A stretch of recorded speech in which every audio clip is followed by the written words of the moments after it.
Hello everyone, Radhe Radhe. मैं उमा अपने YouTube परिवार को प्रणाम करती हूँ। स्वागत है आप सभी का मेरे यूट्यूब चैनल उमा की दुनिया में। और ये है सुबह का समय और मैं करने लगी थी सुबह के काम। और सुबह के कामों में चाय बनाने के बाद सीधे जुट जाती हूँ झाड़ू पोछा करने में, क्योंकि झाड़ू पोछा करने में काफ़ी समय लग जाता है और जो कि काफ़ी ज़रूरी होता है। जब कोई त्यौहार हो या ना हो या किसी भी दिन, झाड़ू पोछा तो सबसे ज़रूरी है, क्योंकि जब तक घर की सफाई नहीं होती तो बिल्कुल भी घर अच्छा नहीं लगता। और जब तक घर को हम अपने साफ़ सुथरा रखते हैं तब हमें इतना सुकून, इतनी शांति मिलती है और इतनी सारी पॉजिटिविटी घर में रहती है कि क्या बताऊँ। तो मेरा तो सबसे पहला काम होता है, मैं कभी सोचूं भी कि झाड़ू पोछा बाद में कर लूँ तो मेरा मन नहीं मानता। और ये देखिए, झाड़ू लगाते लगाते ये जो टायर रखा हुआ था मैंने, जिसमें तुलसा बोई थी, इसमें एक भी पौधा तुलसी का नहीं निकला। एक दो निकले भी तो वो ख़त्म हो गए। बिना धूप के कोई भी पौधा इसमें नहीं चलेगा। और तो इसको रख दूँगी छत पे, इसीलिए इसकी थोड़ी सी मिट्टी जो ऊपर ऊपर की थी वो निकाल देती। और इस जगह पे जो दूध वाली मशीन है वो बच्चों ने उस दिन निकाली थी, तो वो कुछ ख़राब थी, इसी वजह से अंदर रखी हुई थी। वो बच्चों ने सोचा था कि सही कर लेंगे, लेकिन उसमें कुछ ज़्यादा कमी है, इसीलिए उसको कंपनी से ही बुलवाना पड़ेगा सुधारने के लिए। बच्चों ने यहीं पे खड़ी कर दी थी, तो मैंने सोचा कि चलो इस जगह टायर को हटा देती हूँ और इस जगह पे रख देती हूँ ये दूध वाली मशीन। ये जगह काफ़ी थी इसको रखने के लिए, और इस साइड में भी हो जाएगी और इस तरफ की जो जगह है वो थोड़ी सी खाली हो जाएगी, क्योंकि बगल में ही रखी हैं बोरियाँ, जिनकी वजह से, बोरियों की वजह से भी काफ़ी दिक्कत रहती है, स्पेस नहीं मिल रहा। नहीं तो मैं जो पौधों का स्टैंड है इसी जगह पे रखती हूँ जिस जगह पे बोरियाँ रखी हैं, लेकिन बोरियों की वजह से बन ही नहीं पा रहा है और सारा ही सामान इधर का उधर पड़ा हुआ है। और इसको रोज़ इधर से उधर हटाना फिर रखना काफ़ी समय लग जाता है, बिखर जाता है पूरा घर शाम तक। और फिर सुबह मुझे काफ़ी मेहनत करनी पड़ती है, तब घर को साफ़ सुथरा और व्यवस्थित कर पाती हूँ। और ये डेली का ही काम है।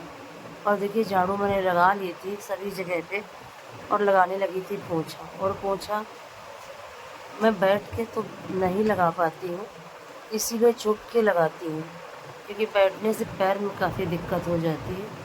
और झुक के पोछा आसानी से लग जाता है और जल्दी भी हो जाता है, इसीलिए तख्त के नीचे पहले साफ़ कर देती हूँ और उसके बाद झुक के ही जल्दी जल्दी से पोछा लगा देती हूँ।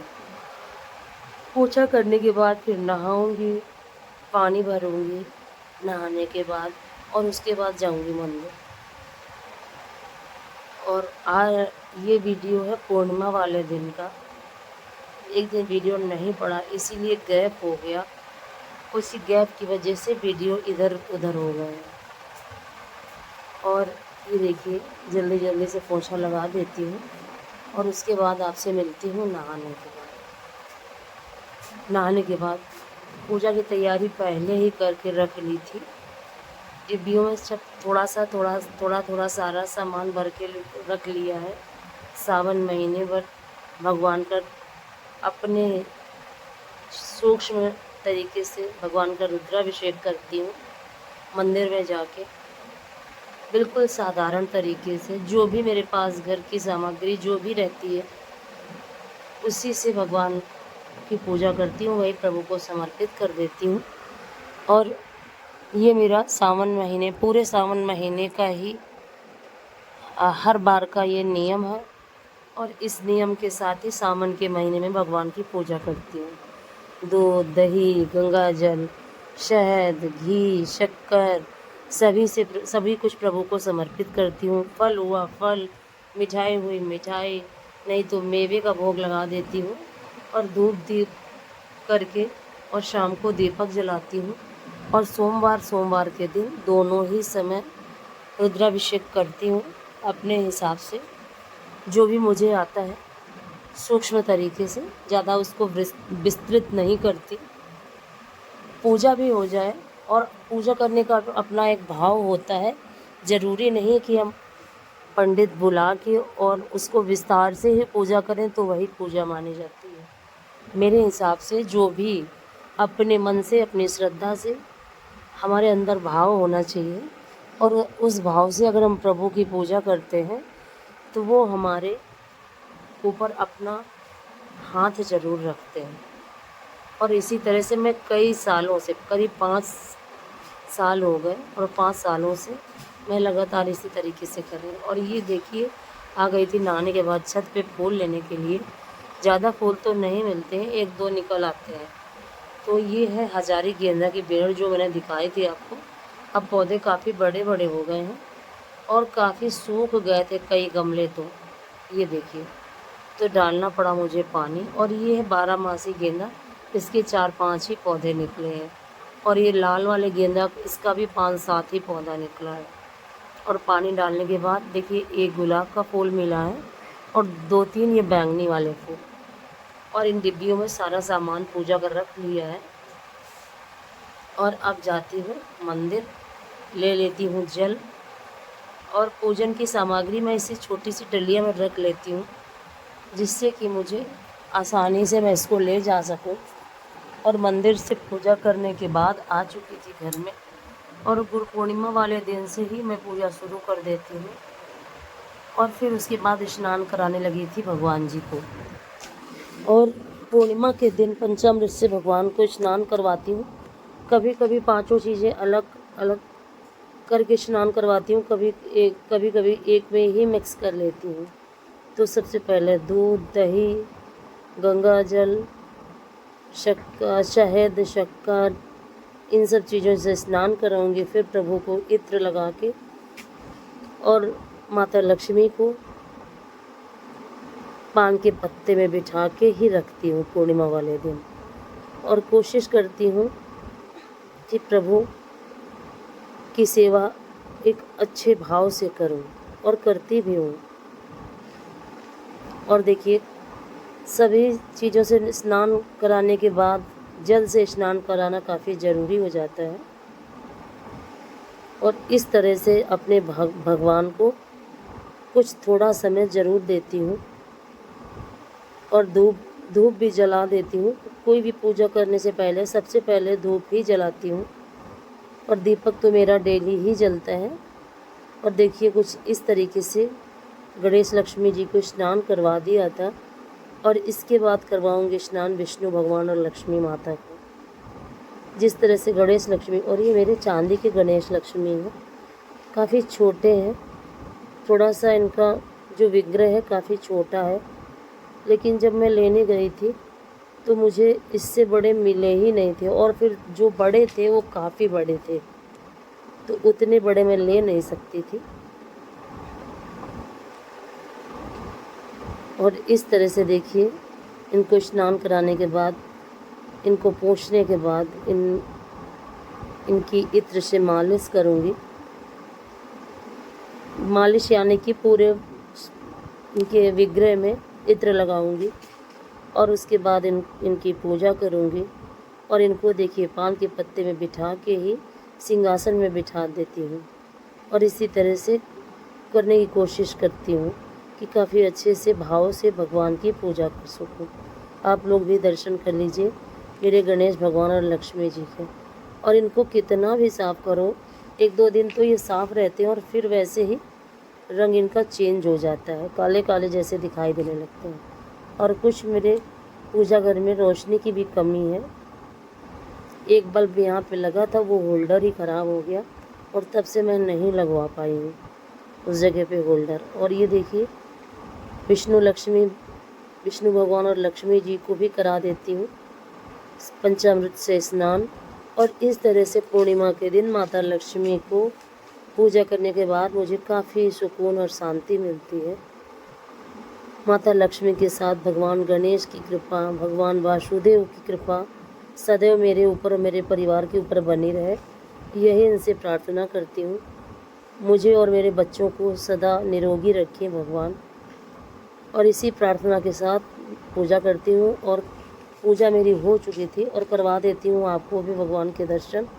और देखिए सावन के पर्व पर पूर्णिमा के दिन ही मैंने भगवान राधा कृष्ण को ये देखिए हरे रंग की ड्रेस पहना दी थी, क्योंकि अगर बदलूँगी तो बदल दूँगी। और ये देखिए माता को कुछ इस तरह से सजाया था मैंने, काफ़ी अच्छे लग रहे थे माता रानी और भगवान राधा कृष्ण। और कुछ इस तरह से सारे देवी देवताओं को भी स्नान करा के साफ़ सुथरा करके। और ये देखिए दीपक की ज्योति मुझे इतनी अच्छी लगी, जैसे ही मेरी आँख पे पड़ी मुझे काफ़ी अच्छा लगा, इसलिए मैंने सोचा आपको भी दिखा देती हूँ। सभी को पूजा करने के बाद दर्शन करा देती हूँ आपका। ये देखिए नर्मदेश्वर भगवान है, इनकी भी पूजा कर दी थी, शालिग्राम भगवान। और सभी की पूजा जब कर लेती हूँ उसी के बाद खाने पीने का काम शुरू करती हूँ। और कभी कभी जब बच्चे ज़्यादा भूखे होते हैं तो पहले कुछ बना देती हूँ और उसके बाद भगवान की पूजा करती हूँ। जिस तरह से भगवान करवाते हैं उसी तरह से कर देती हूँ। और पूजा मेरी हो चुकी थी और अब चलूँगी रसोई की तरफ। और ये देखिए करने लगी थी आरती कर देती हूँ और फिर चलती हूँ रसोई में। और ये करते करते ही दोपहर आ जाती है और समय निकल जाता है। रोज़ ही हम सोचते हैं कि आज हम अपने कामों को इस तरह से करेंगे कि जल्दी से सारे काम निपट जाएं और समय ज़्यादा ना हो, लेकिन ऐसा नहीं हो पाता। और देखिए आरती करने के बाद आ गई थी रसोई में, तो दूध में पहले ही चढ़ा के गई थी और दाल भी चढ़ा दी थी। आज बनाऊंगी मिक्स दाल, चावल और रोटियां। तो दूध बिल्कुल ऊपर ही आ चुका था, जैसे ही आई उसको बंद किया और देखिए इसमें चढ़ा दी थी दाल और चावल। इसमें चढ़ा दूंगी छोटे वाले चूल्हे पे और बड़े वाले चूल्हे पे चढ़ा दी थी दाल। और जैसे ही दाल चावल बन जाएंगे वैसे ही बनाऊंगी रोटियां। और कुछ इस तरह से काफ़ी मेहनत करने के बाद सुबह से दोपहर तक का वीडियो बना पाई हूँ। और सोचती तो हूँ कि पूरे दिन का ही वीडियो आपके साथ शेयर करूँ, पर नहीं हो पाता, या समझिए कि मैं कर नहीं पाती, क्योंकि काफ़ी वीडियो लंबा हो जाता है और फिर उस लंबे वीडियो को डालना काफ़ी कठिन हो जाता है। नेटवर्क की काफ़ी समस्या हो रही है इस समय। और देखिए दाल में तड़का लगाने के लिए मैंने पैन रख दिया है और उसमें 4-5 हरी मिर्च काट के डाल देती हूँ और डाल दूँगी टमाटर, धनिया। ये देखिए पैन पे मैंने तेल, हरी मिर्च और जीरा और हींग सभी चीज़ों को डाल दिया है और इसके बाद डाल दूँगी टमाटर। और इस तरह से आपके साथ अपने डेली का जो भी रूटीन मैं आपके साथ शेयर कर पाती हूँ, तो पूरी कोशिश करती हूँ कि साफ़ सुथरा और अच्छा बने, लेकिन कभी कभी साफ़ सुथरा नहीं बन पाता, उसके लिए आप सभी से माफ़ी चाहती हूँ। और इस तरह से देखिए मैंने टमाटर भी काट के डाल दिए थे इसी में और इनको थोड़ा सा पका लेती हूँ।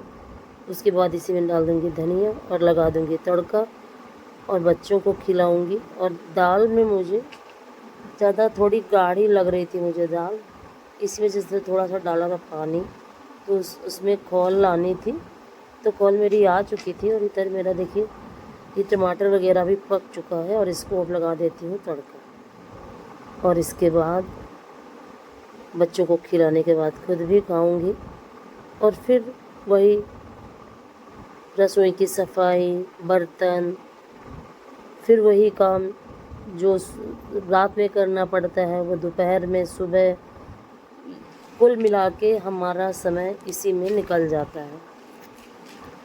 और काफ़ी अगर हमें कुछ अलग से काम करना होता है तो फिर इन कामों को थोड़ा शॉर्ट में करना होता है, तभी समय निकल पाता है।